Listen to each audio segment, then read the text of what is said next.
Along the western part of the second court, between the divan and the first court, indeed extends a blind wall with a portico in front.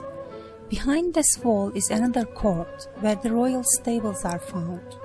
Normally the stables are not open to visit, but once in a while they are used as exhibition halls for temporary exhibitions. In the northwest corner are two doorways. One leads to the dormitories and offices of the halberdiers with dresses, the guards for ceremonies. The other is the main entrance to the harem and called the carriage gate. Perhaps the most attractive place in the Topkapi Palace the visitors wish to see is the harem. However, beware that there are no concubines there to serve you. Not anymore. The harem of the Ottoman dynasty was abolished in 1908. The Arabic word harem comes from the word haram, which means forbidden to outsiders. So the harem was not open to people who were not a member of the family. It means the family, the mother, wives, children, sisters and brothers of a Muslim household. On the contrary to the common public opinion, harem is not a Muslim invention. If you read the Iliad and Odyssey, you will remember that women lived in a special part of the house reserved for them. The Byzantine palace also had a harem and eunuchs. So, when we talk about harem, we mean the family and the part of a house or a palace where the family lived without being disturbed by the visitors. When Mehmed II conquered Istanbul in 1453, he built his residential palace on the third hill where the Istanbul University is today, nearby the Grand Bazaar. So the family was there. Nothing remains of that palace today. Soon he started building the Topkapi Palace as the official one for the state administration. So the residential palace was known as the Old Palace, and this palace was known as the New Palace. The name Topkapi came into use in the 19th century. The construction was completed in late 1460s. Mehmed the Conqueror had the private hall built for his personal use, where the holy relics are housed in the third court today. So there were no family members residing here originally. About a century later, in the reign of Suleiman the Magnificent, there was a big fire in the old palace, and Suleiman's favorite and officially wedded wife Hürrem, known as Roxelana in the West, convinced him, and the harem started to move here gradually. First, some timber structures were built for the family. In time, they were replaced with masonry buildings. Today, just like the rest of the palace, the harem is also a combination of numerous buildings built at various times and decorated according to the taste of their periods. Of course, the old palace was repaired, but it was used as the residence of the former queen mother and her family. So the family lived here until the mid-19th century, when they all together moved to the newly built Dolmabahce Palace.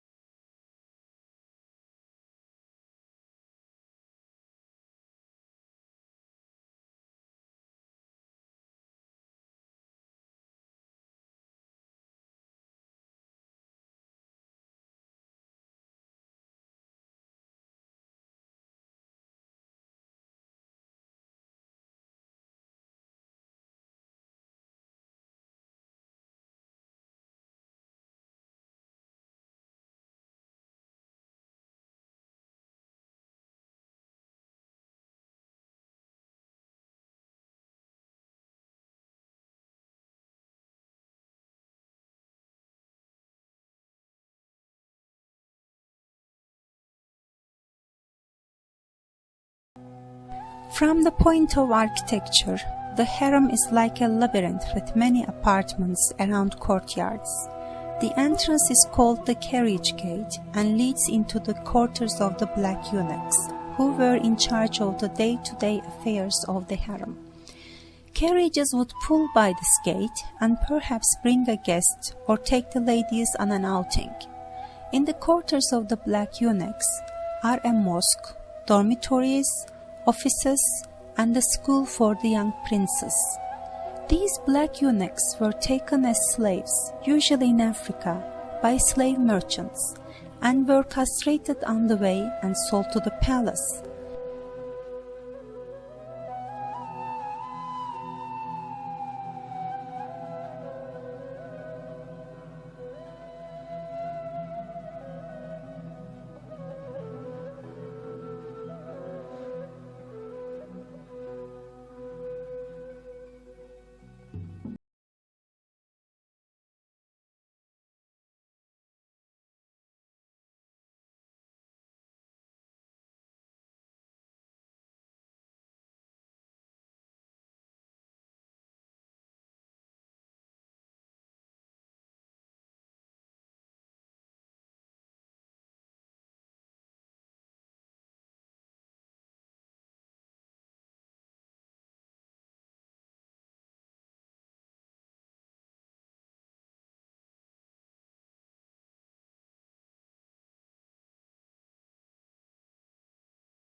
Opening to the third court, next to the main entrance to the harem proper.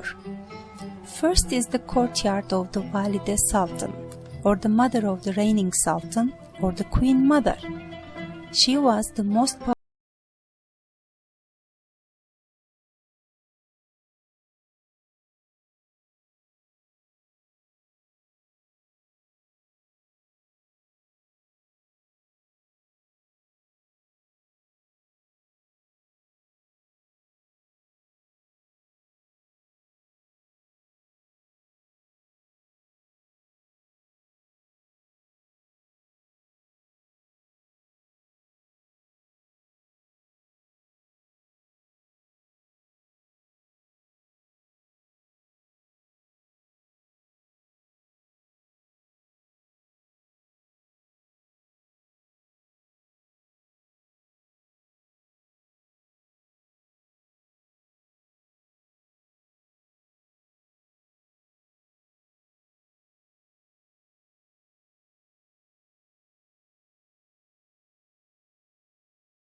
Then comes the courtyard of the concubines, where the top 3 senior women officials of the harem had their apartments: the superintendent woman, the treasurer, and the head laundress.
Past the courtyard of the concubines, one enters the reception room of the Queen Mother. Her bedroom and prayer room are also here.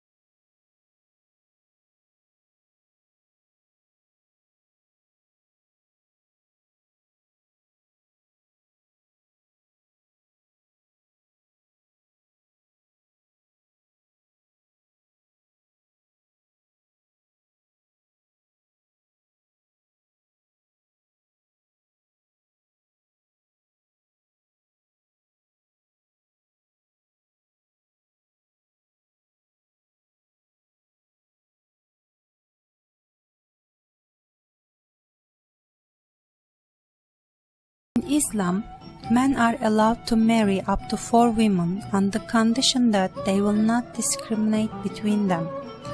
In the beginning, the sultans got officially married. However, this was the time when the Ottomans were expanding their territory with such marriages as well. Most of the sultans married to Byzantine princesses or daughters of other Turkish tribal leaders.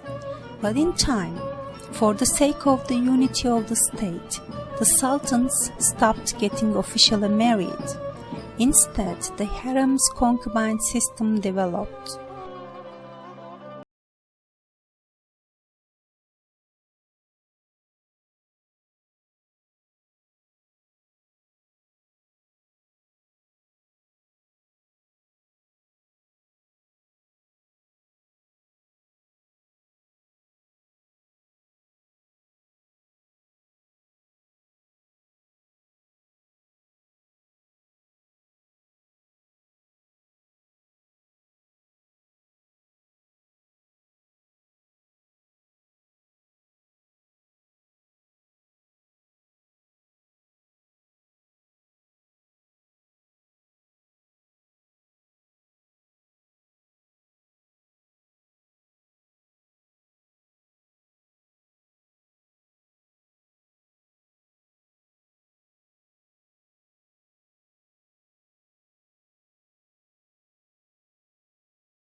Then comes the Sultan's apartments with the Imperial Hall, Library of Ahmet I, Fruit Room of Ahmet III, twin kiosks, and so on.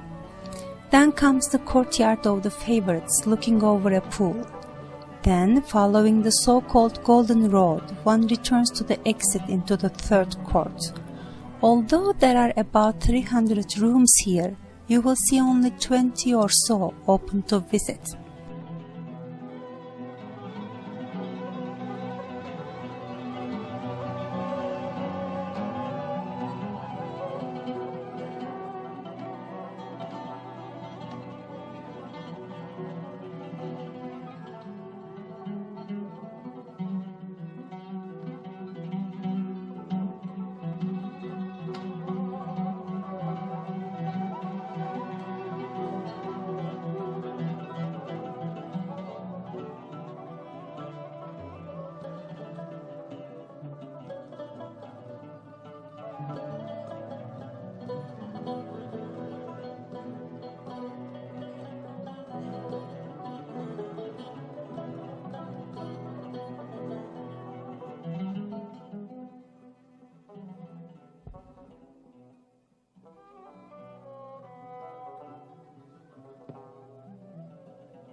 When the young princes were sent to other provinces of the empire as governors to train as the future sultan, their mother would go with them. And apart from charity works, normally we don't hear of the Valide Sultan's names until the 16th century. It is Harem Sultan, wife of Süleyman the Magnificent, who first stepped on the stage of politics from behind the curtains. After her, the Valide Sultans became powerful ever increasingly, and even the 17th century is called by some scholars the Sultanate of Women in the Ottoman history.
Here a new concubine was called a Cariye, who was a slave servant.